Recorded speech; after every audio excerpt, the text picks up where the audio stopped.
Hello mga sangkay, welcome back to my channel. Ito po muli yung sangkay na si Sangkay Lons, muling nagbabalik. Kumusta? Kumusta kayong lahat? Sana nasa maayos na kalagay ng lahat. Mapadito sa Pilipinas or sa mga nasa ibang bansa, dobling ingat tayo, no? So mega love shoutout sa inyong lahat. Sa Team Sangkay Original, Team Sangkay Sponsors, Team Kalingap, Kival, at na Kalingap Rob, sa lahat ng aking mga followers, supporters, and subscribers, sa mga lolos, lolas, FWs, and PWDs, mega love shoutout sa inyong lahat. And of course, I love you all. Ayan. Kumusta mga sangkay? Mega love shoutout sa aking mga sponsors. Kay Tita Bing, ang kanyang YouTube channel ay Horbit TV. Subscribe niyo po siya. Kay Tita Mina Haramilio, ang tita kong Viots. Kay Tita Pia Payne, ang kanyang YouTube channel ay Pia Payne. Subscribe niyo rin po siya. Kay Mamita ng San Diego, California. Mega love shoutout po sa inyong lahat. So, ngayong araw na ito mga sangkay, gagawa ko ng hindi gagawa mali ang aking sinasabi, no? Pasensya na. Hindi ako gagawa ng kwento kasi masama yon. So, meron tayong pagkukwentuhan muli ngayon, no? Kahapon, patungkol ito sa isang reactor, no? Na si Recipe ni Nanay. Dahil nga po, napansin natin na yung kanyang, content ay patungkol pa rin sa mga kalingap. Yun pa rin ang kanyang pinag-uusapan. Yung mga binavlog ni Kalingap Rob, yun yung patuloy na kanyang ginagawa ng kwento. Bagamat wala siyang kinukuhang video clips, para sa atin, no, mali pa rin yun. Kasi yung kanyang content ay yung content ni Kalingap Rob. So, nag-research ako, no? Nag-research ako, tiningnan ko. May napansin ako at mayroon akong na-discover patungkol dito na ito pala si Recipe ni Nanay, no? Dalawa yung kanyang YouTube channel. Yung isa ay yung si It's Me. It's Me Asian, no? Yan, nandiyan dyan sa thumbnail, si It's Me Asian. Isa lang pala siya. Siya pa, kung ano yung kanyang ginagawa doon sa kanyang YouTube channel na Recipe ni Nanay, ganun din yung kanyang ginagawa dito sa It's Me Asian. Kung ano yung content niya, ganun din, no? So, para sa akin, no, kahapon sinabi ko wag natin siyang i-bash kasi dalawang klase yung aking kahapon. Meron siyang, may tama naman siya at saka may mali. So, dito parang napansin ko na mali na talaga, no? Mali na yung ginagawa niya kasi mapagbibigyan natin kung okay lang sana kung isa lang yung kanyang YouTube channel at saka kung isang beses lang siya mag-upload sa isang araw. Kaso nga lang napansin natin, no, doon sa Recipe ni Nanay, 4 na beses sa isang araw siya kung mag-upload na ang kanyang mga content ay puro kalingap, no? Dito din napansin ko sa dito sa kanyang content na sa It's Me Asian, ganun din. Ganun din kung siya, 4 na beses din kung mag-upload siya. At ang kanyang content ay yung si Erica. No? Alam naman natin na ipinagbabawal yun. Mahigpit na ipinagbabawal yun ay content.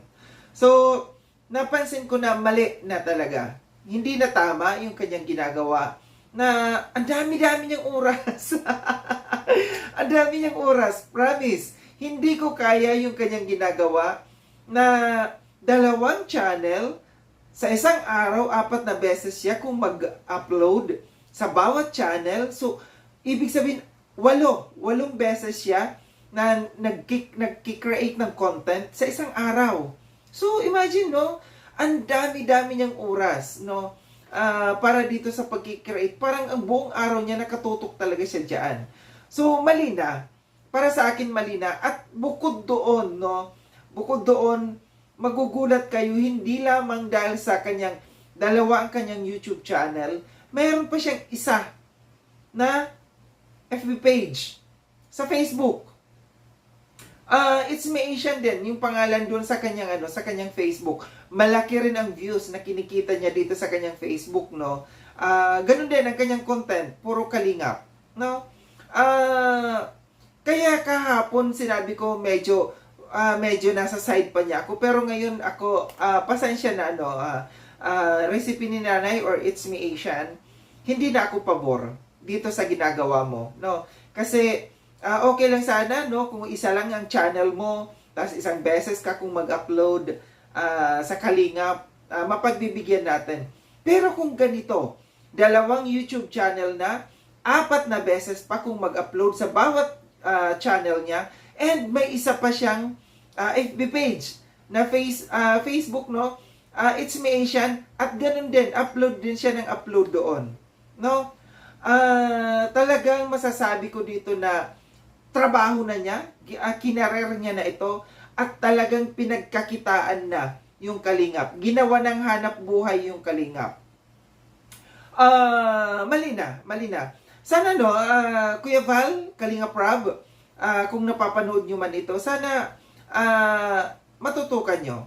Mabigyan nyo ng pansin ito, no? At mabigyan ng, unfair. Gaya ng sabi ko kahapon, unfair sa mga Kalingap reactors na sumusunod sa panawagan ni Kuya Val na stop muna, wala munang gagawa ng reaction sa mga Kalingap. Pero ito siya, tuloy-tuloy yung kanyang pag-upload, yung na pag-upload ng kanyang content, no, sa mga Kalingap. Hindi man siya kumukuha ng videos, pero yung kanyang subject, yung kanyang pinag-uusapan, ang kanyang nire-reactionan ay patungkol sa mga Kalingap, no. Talo nga rin talaga dito yung yung Kalingap kasi hindi nila mapapa-strike kasi wala siyang video na kinukuha. Yung sabi ko kahapon, yung ginagamit lang yung mga pictures, gumagawa lang siya ng slides, shows na para maipakita doon sa kanyang channel. Tapos nagsasalita, nagre-reaction siya.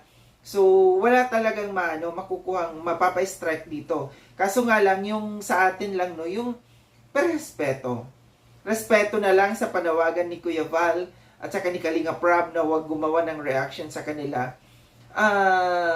Total naging bahagi ka rin naman ng Kalingap. In-acknowledge ka as Kalingap Reactors, certified Kalingap Reactors. Tinanggap ka namin nung nag-start pa lang yung Karepa. Welcome ka namin. Pero sa ngayon, no, parang ang sa akin lang, puro respeto. Respeto tayo sa kay Kuya Val, kay Kalingap Rob, at respeto sa kapwa reactors na gumagawa na sumusunod, no, sa panawagan ni Kuya Val. So mga viewers, kayo nang bahala dito. Hindi man siya mapa-strike, pero alam ko rin naman na ang mga viewers matatalino rin naman, no. Kayo nang bahala humusga dito.